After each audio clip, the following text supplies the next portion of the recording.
Hi Formula One fans, it's Martha and I want to welcome you to episode 22 of Cruising 41.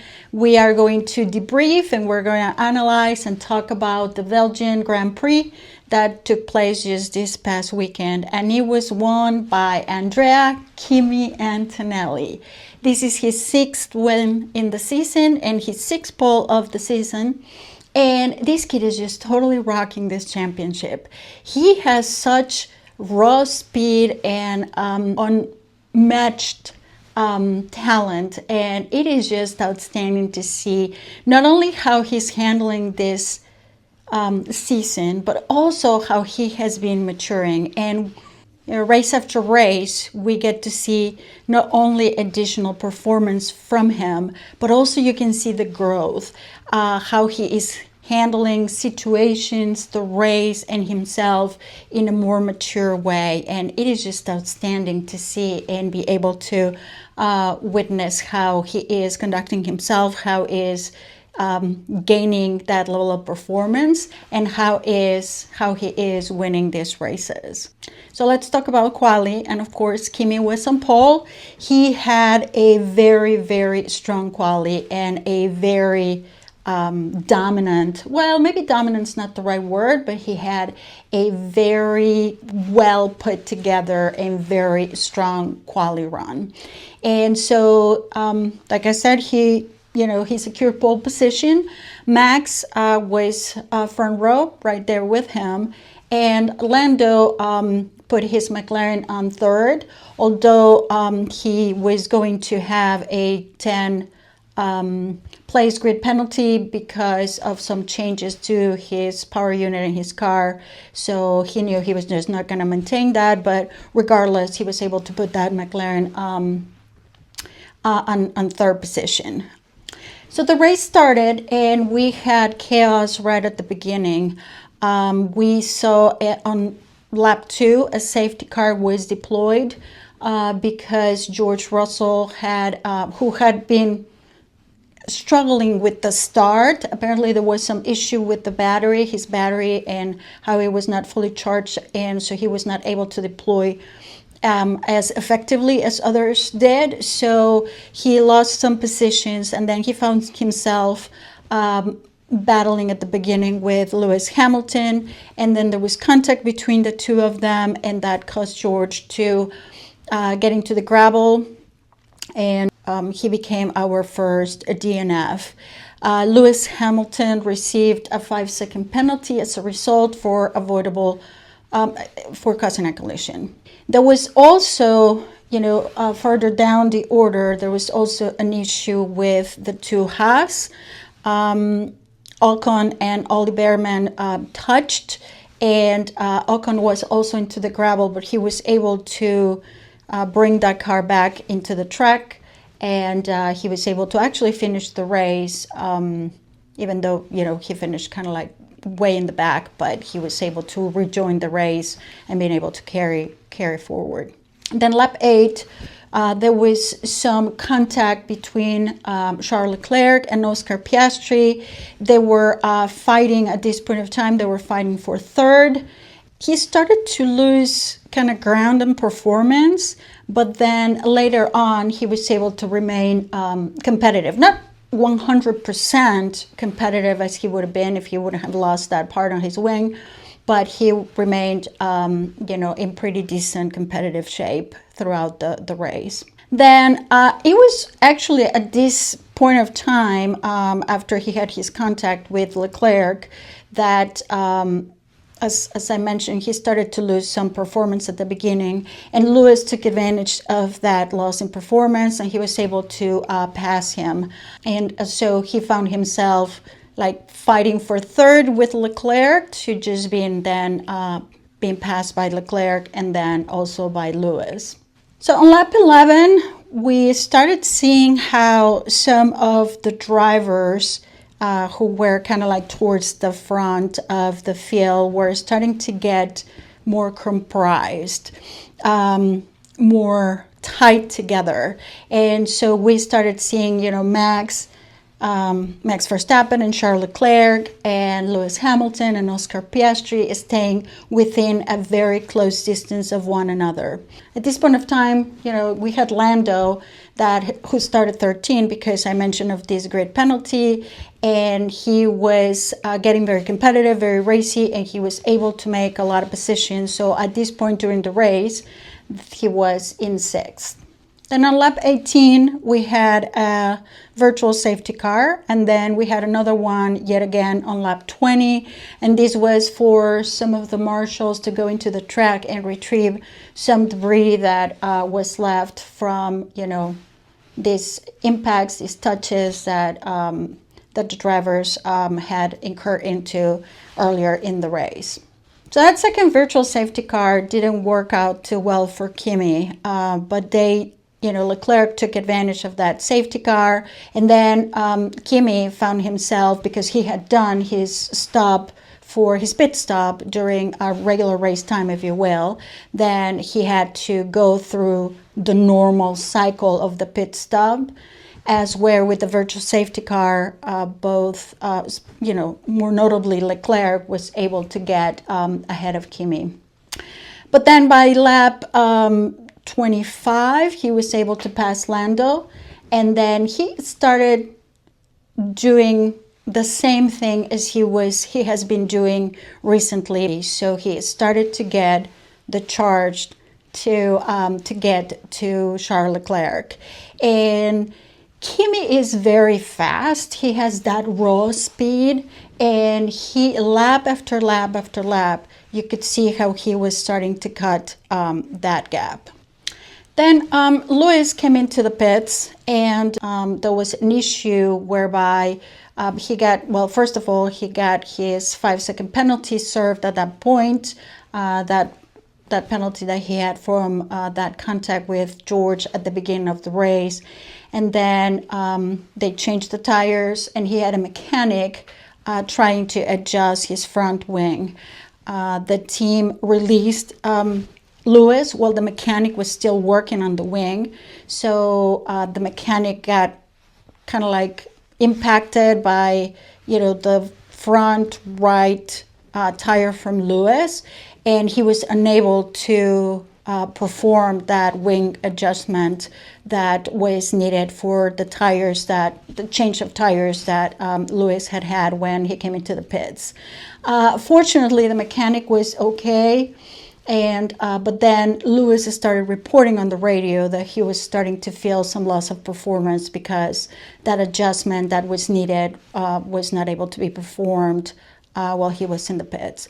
Regardless of that, I have to say that Lewis may have had a little bit of an issue with that performance, but he was able to recover very well. And while maybe he didn't have top speed and performance because of that adjustment that was not made, he was still very racy, and he was very competitive. So that unsafe release resulted at the end of the day in a fine for the team. That was investigated after the race, and it was a fine for the team. No actual penalty for Lewis that could have impacted the final result of the race. So Max was able to make ground, and then he was able to pass Lando on lap 29. Then finally, when the team decided to bring Lando in, it was not a good stop for him. It was over 7 seconds, his pit stop, so far from ideal. So that obviously didn't help Lando in trying to gain even more positions, from where he started in 13th. Lap 33, then we really saw Kimi he had already make up the gap to Leclerc, and he was within 1 second of Charles at this point of time. And then ultimately the next go around on lap 34, Kimi was able to take the lead.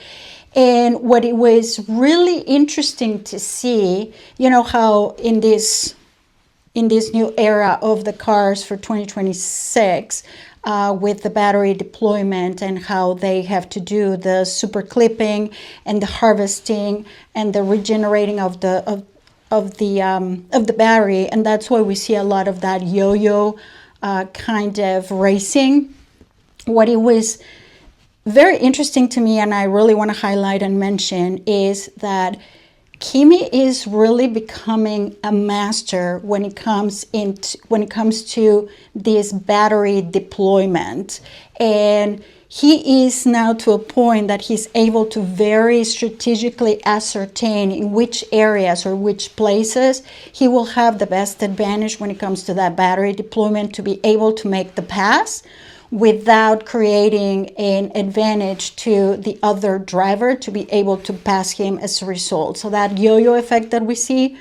So once Kimi really got into that position where he knew he could make the pass, he passed Charles and the pass stick, because even though Charles tried to, even if Charles would try to get him back at the next corner or the next available opportunity, Kimi had done it so well and so in a such calculated manner, that he was able to make that move stick.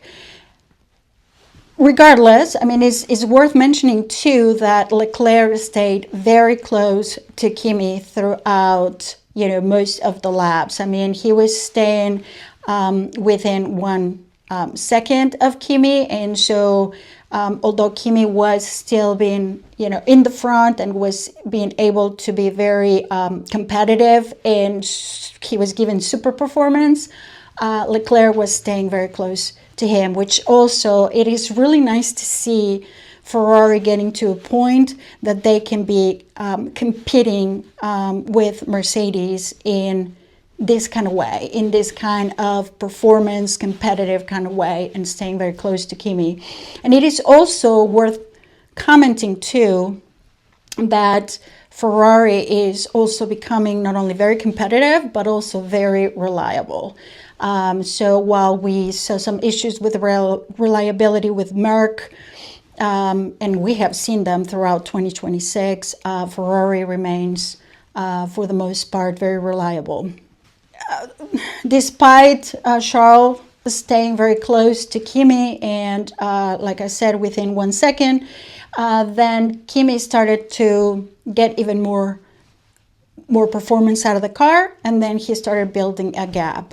That said, he started to get in some track limit situation, and, we've seen that he had issues in the past with track limits. This time he got 2 track limits, so Bono got on the radio and told him, okay, we have 2, we do not need any more, because if he would have gotten to the 4 track limits, he would have got a 5-second penalty, which is not what the team wanted. And not only did he keep it on track, but he didn't get any track limits anymore, but he also was able to start building a gap to Leclerc. Lap 40, Lewis was ahead of Piastri, and he was able to maintain 4th position. And then thereafter, just Kimi started to build the gap to Leclerc, and, winning his 6th race of the 2026 season. Calculated, disciplined, dominant, the growth, the talent that Kimi has is just worth praising. And he is, you can see also too that he's maturing so much, and he's only 19 years old. So anyway, so it was a great race by Kimi, and so an outstanding race, an outstanding result, and 25 more points to the championship numbers. So great result. Kimi winning, and Leclerc 2nd, and Max 3rd. So that was our podium. So this marks 300 podiums for Red Bull. So congrats to Red Bull for that. And then as far or in terms of championship standings. Now, Kimi has 204 points. Lewis has now moved into second with 159, and George, who wasn't able to score any points because of that incident with Lewis, is now at 154. It is worth noting too that Leclerc now has 126 points, and now he's just 28 points behind George. But it is important to highlight in here that Charles Leclerc is now gaining some very interesting and some absolute momentum. And as we all know, that momentum can give you all the inertia that you need to continue to get great results. I mean, he won in Silverstone, and now second here in Belgium. So now we have two outstanding results by Charles, so he seems to be getting his mojo back. And like I said before too, it's not only him, but Ferrari seems to have now a very reliable car. They seem to be finding the performance. They seem to be getting better and better. And we have now the two of them, both Lewis and Charles, in very great form, super competitive, and really on a key momentum.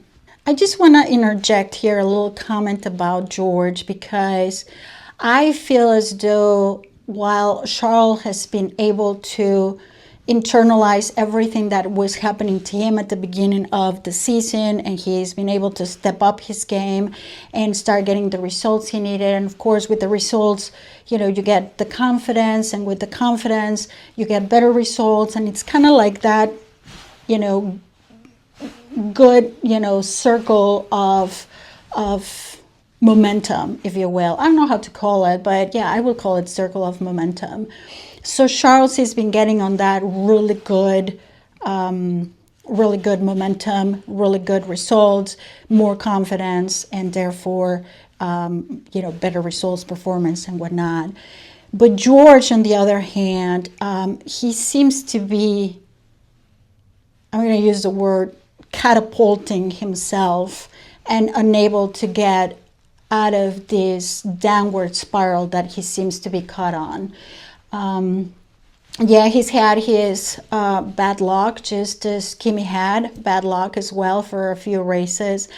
So I feel as though George is really taking this in a way that it's not allowing him to pause, to internalize, to say, no, I can do this, and to really get out of it. On the other hand, I feel as though race after race after race, he seems to be getting more and more and more into this downward spiral for him. And part of the reason I say that is because, while, for instance, Charles has been able to figure out some things to get himself into to better position himself to be more competitive, George seems to be unable to find that magic recipe that can allow him to gain the performance that he had on that very first race in Australia. And even after the great result he had in Silverstone, with Kimi not scoring any points, he wasn't happy with the result, and because he's still not finding that dominant form. He also didn't get a good qualifying during this race, and he just seems to not being able to find the answers. And I'm not suggesting that he's not looking for the answers. He is very competitive, and he is a very smart, talented driver. But I think he is just not finding the answers. And because he's not finding the answers, he's also not finding the performance, and he's not finding the results. And therefore, that becomes a bad circle. I don't know. This coming weekend, we have yet another race in Hungary. And I'll talk a little bit about that. But I don't know if... And then we have the summer break. So perhaps a good result in Hungary would allow him to go to the summer breaks and reset, really reset, especially mentally, to be able to get that breakthrough. On the other hand, if the result is not what he wants, what he needs, or is giving him more confidence on the way he is performing thus far, it could be even more detrimental, and it can further catapult him in this, bad circle, down spiral that he seems to be caught into. Before we talk about next race, I just want to talk a little bit about Cadillac. And it was not an ideal weekend for Checo. It didn't look like he was really having the performance. He talked a little bit about having some deployment issues that were not allowing him to be competitive.